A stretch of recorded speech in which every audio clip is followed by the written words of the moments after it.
के हमले के बाद ईरान में हड़कंप मचा है। इजराइल के पलटवार के बाद से ही ईरान के सैन्य अधिकारी सदमे में हैं, क्योंकि ना तो ईरान की सेना इजराइल के लड़ाकू विमानों को रोक पाई, ना ही उन फाइटर जेट से उगलते आग के शोलों को बुझा पाई।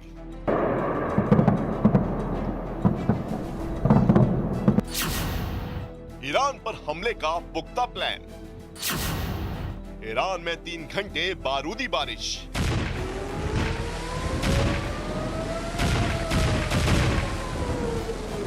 बदले की आग में तमतमाई इजराइल की सेना ने ईरान पर पलटवार करने के लिए फुल प्रूफ प्लान बनाया था। अल जजीरा के दावे के मुताबिक इजरायली विमानों ने ईरान पर हमले के लिए जॉर्डन और इराक के हवाई क्षेत्र का इस्तेमाल किया। साथ ही सीरिया की सुइदा में सैन्य रडार पर हमला करके वहां ईरान के सर्विलांस सिस्टम को तबाह कर दिया, जिससे ईरान तक कोई मैसेज ना पहुंचे। इस दौरान इजराइल ने अपने घातक विमान F-35, F-16 समेत 100 लड़ाकू विमानों को ईरान की सीमा के पास भेजा। इजराइल के इस प्लान की एक तस्वीर भी सामने आई। दावे के मुताबिक ये तस्वीरें तब की है जब इजराइल का सबसे घातक लड़ाकू विमान जॉर्डन के एयर स्पेस से इराक होते हुए ईरान की तरफ जा रहा था, फिर अपने मिशन को पूरा कर सुरक्षित इसी रास्ते से वापस इजराइल लौट गया।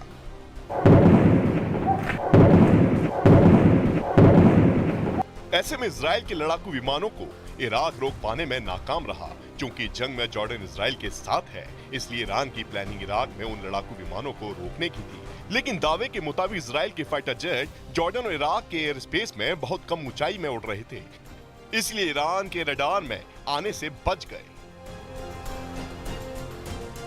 ईरान पर इजराइल का ये हमला अचानक नहीं हुआ।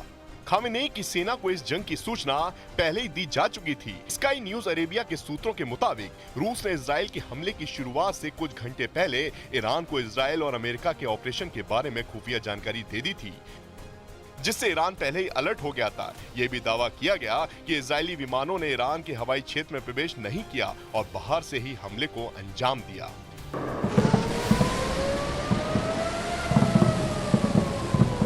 उधर ईरान पर इजराइल के पलटवार की प्लानिंग कुछ रोज पहले यानी 19 अक्टूबर की थी, लेकिन हमले से 3 रोज पहले अमेरिका से इजराइल के खुफिया दस्तावेज लीक हो गए थे, जिससे हमला टलकर 24 दिन बाद हो गया।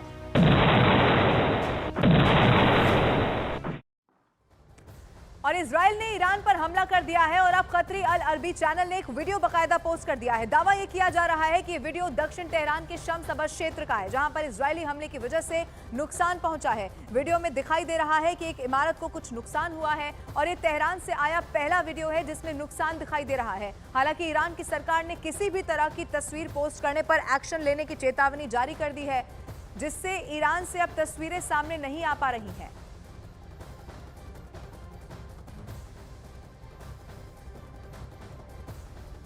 इजराइल ने ईरान पर बहुत बड़ा हमला कर दिया है और अब तक ईरान जिन मिसाइलों के दम पर किसी भी देश को धमका देता था, दावा किया जा रहा है कि कल रात हुए हमले में इजराइल ने उन्हीं मिसाइलों की फैक्ट्री पर पिन पॉइंट अटैक कर दिया है। इसका मतलब यह हुआ कि ईरान को इजराइल ने कभी भी ना भूलने वाला अब जख्म दे दिया है।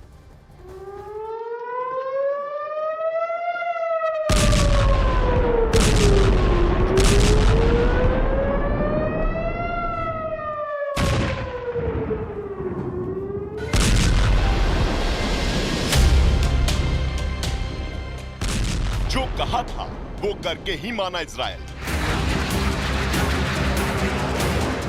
इजराइल के इस हमले ने एक बार फिर से साबित कर दिया है कि नेतन्याहू जो कहते हैं वो पूरा करके ही दम लेते हैं। नेतन्याहू क्रोध की आग में जल रहे थे। हर एक पल नेतन्याहू के दिमाग में बस एक ही शब्द गूंजता था, ईरान से बदला, बदला और सिर्फ बदला। और फिर वो दिन आ ही गया जब इजराइल ने ईरान से अपना पिछला बदला ले लिया और बदले के बाद ईरान को चेता भी दिया कि ये तो अभी ट्रेलर है और अगर फिर गुस्ताखी की तो इससे भी बड़ा हमला होगा।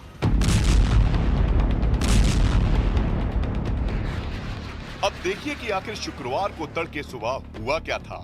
पूरा इजराइल सो रहा था, पूरा का पूरा ईरान सो रहा था, लेकिन इस बीच नेतन्याहू एक्टिव थे।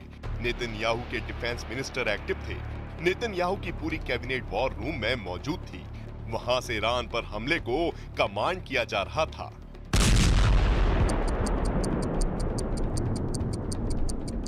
रात के 1 बज चुके थे। पूरा इजराइल नींद की आगोश में था। लेकिन यहाँ इस वॉर रूम में हर गुजरते सेकंड के साथ गहमागहमी बढ़ती जा रही थी।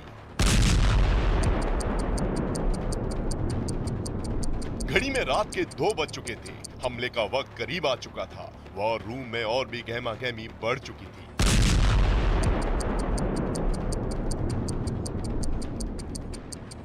और आखिरकार वो वक्त आ ही गया जिसका इंतजार इजराइल पिछले 24 घंटे से कर रहा था। इजराइल के एक के बाद एक 100 फाइटर जेट ईरान की तरफ उड़े। टारगेट पहले से ही फिक्स था और कुछ ही देर में ईरान से ऐसी तस्वीरें आने लगी। ये हमला ईरान में उस वक्त किया गया जब ईरान की राजधानी तेहरान में सभी लोग सो रहे थे। तभी बमों और मिसाइलों की गूंज से पूरा इलाका थर्रा उठा। अब इस वीडियो को देखिए। नेतन्याहू के साथ ही आईडीएफ के chief of staff lieutenant general Herzi Halevi भी मौजूद थे। हर्जई हलेवी इजरायली वायुसेना के कमांड सेंटर से ईरान पर हमले की कमान संभाल रहे थे।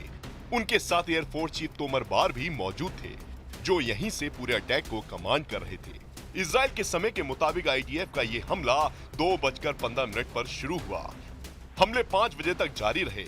इजराइल ने ईरान में 3 घंटों के दौरान 20 ठिकानों को निशाना बनाया। इसमें मिसाइल फैक्ट्री और सैन्य ठिकानों को निशाना बनाया गया। इजराइल ने ईरान पर हमले के दौरान बेहद अहम surface to surface missile production ठिकानों को निशाना बनाया। इजरायली सेना की खुफिया ब्रांच ने इस बारे में सटीक जानकारी जारी की थी। इस हमले के जरिए इजराइल का टारगेट ईरान की सरफेस टू सरफेस मिसाइल बनाने की ताकत को बर्बाद करना था और इजराइल वो करने में कामयाब रहा। इजराइल का ये हमला ईरान की तरफ से 1 अक्टूबर को किए गए अटैक का जवाब है।